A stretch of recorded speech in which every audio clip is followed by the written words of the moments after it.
Sa taya ng Office of Civil Defense o OCD5, umabot sa 2,977 na pamilya o katumbas na nasa 13,244 individual ang naapektuhan ng sama ng panahon dala ng bagyong Krising at Habagat sa buong Bicol Region.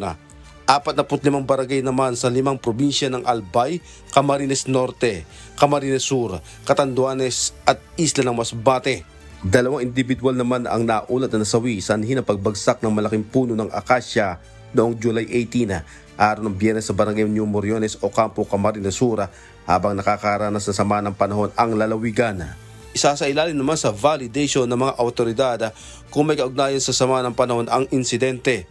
Samantala, namahagi naman ang Department of Social Welfare and Development o DSWD-5 ng ready-to-eat meals sa mga locally stranded individual sa pasakaw sa bayan ng Camarines Sur. Nasa 483 family food packs pa ang ipinagkaloob ng DSWD Field Office 5 sa 17 barangay sa Camarines Norte.